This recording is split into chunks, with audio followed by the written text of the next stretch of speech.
Hey guys, I'm Brent Rose. So just over 4 years ago when I moved into this van, I had kind of a submission idea where I was going to see if I could maybe possibly surf every coastal state in the US. It was just something that if it happened, that would be great, but I didn't really think I was going to go way out of my way for it.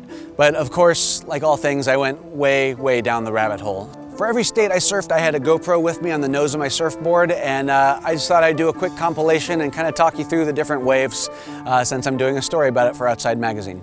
So California is where I took my first ever surf lesson back when I was 25, and with its over 800 miles of coastline, it is very easy to find surf here.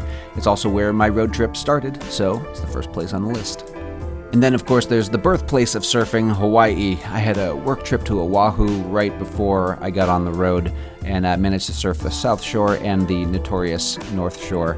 And it was just, beautiful, warm water, but very powerful waves. The quest didn't really start until I'd crossed all the way across the southern border and wound up in Florida. This was in spring of 2016, and spring and summer on the East Coast are not known for their amazing waves, and this year was no exception. So I struggled at a few places to find a good surfable wave until I finally got to the Sebastian Inlet and scored a couple.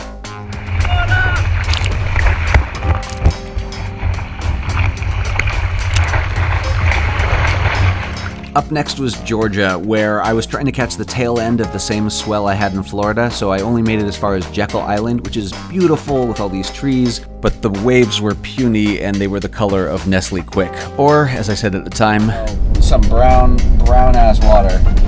It looked like ass water. Georgia!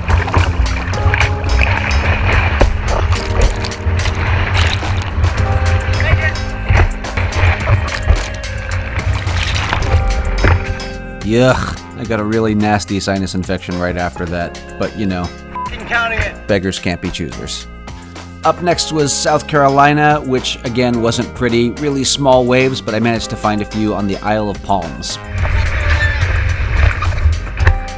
One thing I want to point out is the only surfboard I had with me for the whole trip was this 5'8" rusty Duarte with a variole foam in it. So it's a little bit lighter, it's very rigid, but it's all that would fit in my trunk. And it's not great for teeny tiny, shin-high waves, which East Coast in summer, you're gonna get a lot of that. So it presented some unique challenges. Luckily, the same swell hit North Carolina much better. I managed to get myself over to Oak Island, and I had the entire beach to myself. Not another surfer out there, and the waves had a little bit of push, and they were short, but they still had a nice shape. Up next was Virginia, and, well, I'll just let past Brent tell you about it. This is Virginia Beach. It's like all just a wall of hotels. 24 teenagers on foam longboards competing for a 1-foot wave. This is my nightmare.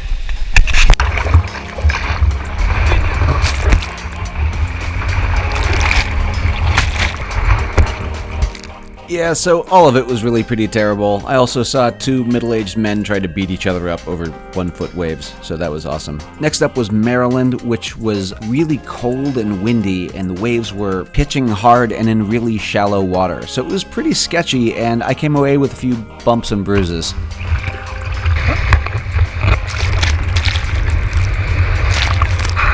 Basically, I made the drop on 3 steep waves just by the grip of my toenails and decided to quit while I was ahead before I ended up in traction. So thank you, Ocean City. Maryland. Counting. Up next. Hi. I'm in Delaware. Indeed, and it just about broke my mind. It's just all private beaches with these cookie-cutter developments on it and very little public access, which to me is a sin. The waves were also really small, and I struck out 4 different times there before I finally scored it, so even though the waves were really wimpy, I was so excited when I finally got them. Oh, I'm wearing a big smile.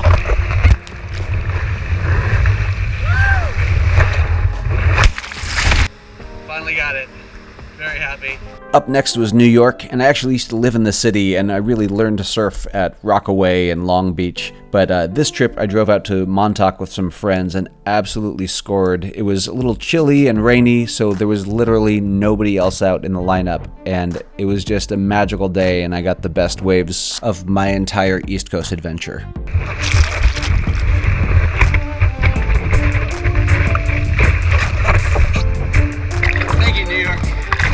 Next up, I'm about to fight some 8-year-olds on longboards over 1-foot waves in New Jersey. yeah, that about sums it up. I paid $40 in tolls alone just to get from Brooklyn to Manasquan, where I scrapped for pretty lousy waves. Exciting stuff. So Connecticut is one of my big regrets for this whole trip. I did the research and I was told there's no surfing in Connecticut. And if you look at it, there's almost no coastline facing the ocean. But as it turns out, the Long Island Sound is big enough that with the right amount of wind, it can generate a little bit of fetch and you can actually surf it. So that's on my list of places to go back to.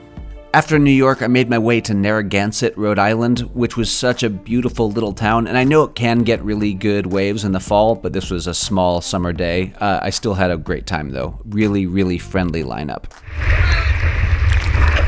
After that, the entire East Coast went flat as a pancake. I mean, there wasn't so much as a rideable ripple, and it was that way for weeks. So I went up to Maine just to explore, and I'd basically given up and figured I was going to have to come back some point.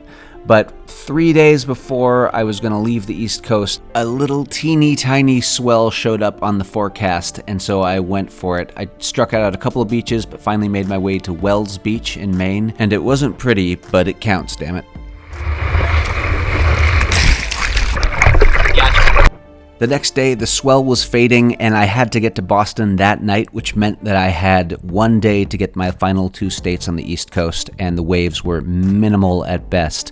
I drove around a bunch of semi-depressing, identical beach towns until I finally found Hampton Beach and managed to get a couple little tiny waves in the morning.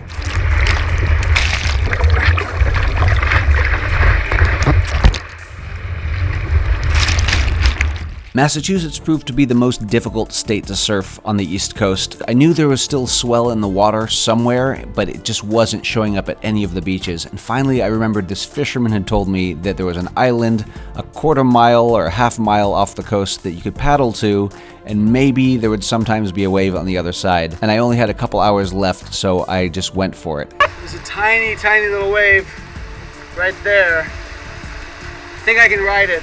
The island itself was covered in poison ivy, and I had to hike across it to try and surf some waves that broke in extremely shallow, rocky water, and I was all by myself out there, so it felt very sketchy. Oh, so close.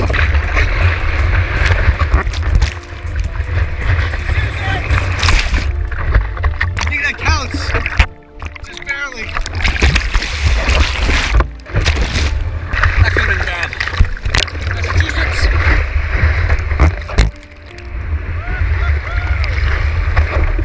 So after I got Massachusetts checked off my list, I was so elated. I mean, I was on a high that lasted for days. And I was like, no problem, all I have to do is get Washington and Oregon on my way back. Easy as pie, right? No. Every time I went to Oregon and Washington, I got skunked. The waves would be completely blown out, massive storms would roll through. And basically I kind of put that whole quest on hold for a couple years. It wasn't until 2018 when I decided I would do another loop around the country that I was like, all right, this is the time I'm gonna make it happen. And I finally scored Oregon and Washington. That was good. Gloves.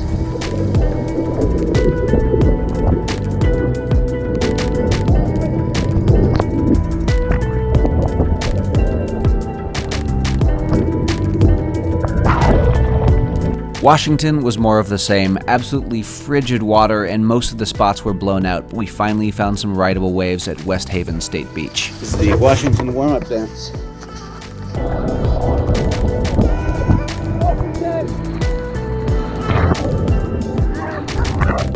After I finally got those 2 checked off, I was over the moon. I spent the rest of the summer tracing my way all the way around the whole perimeter of the United States. Heading south down along the East Coast, I hadn't really considered surfing the Gulf Coast at all. But when I got to Alabama, I saw there were some little tiny waves in the water, and I went for it. Squeaky.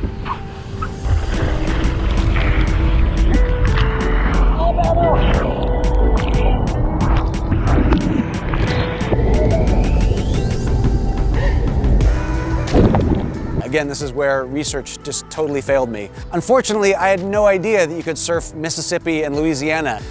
There are some small waves there under just the right, perfect conditions. So that's another place I'm gonna try to go back to someday. Can I surf Texas? Let's find out. Does the mechanical wave count?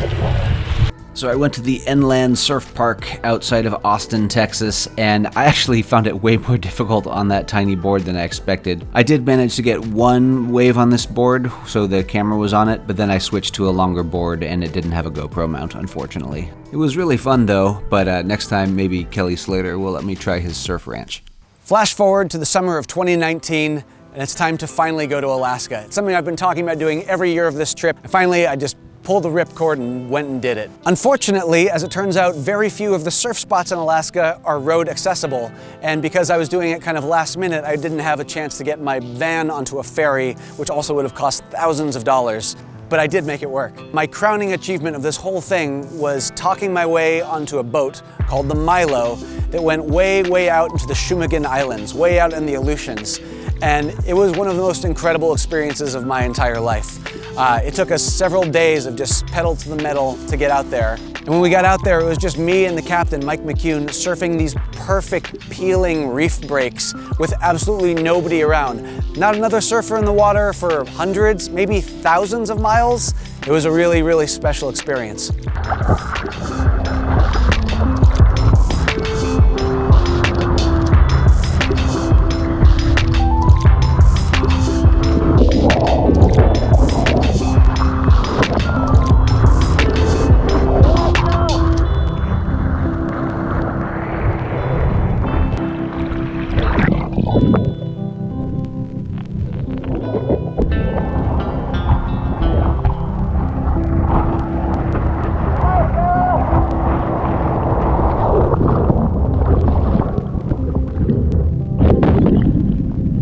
Yeah, so that's my story about trying to surf every coastal state in the US. It was just really something I was doing for fun and something I was passionate about, and I'm really glad to share it with you.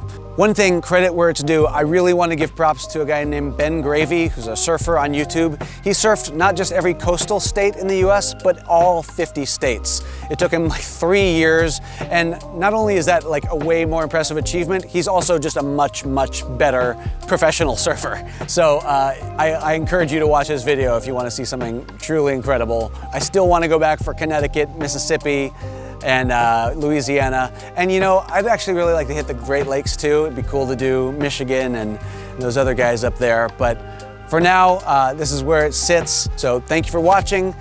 Check out connectedstates.com to learn more about this whole road trip I've been on. Also, my Instagram is Brent Danger Rose. Thanks again, and happy surfing.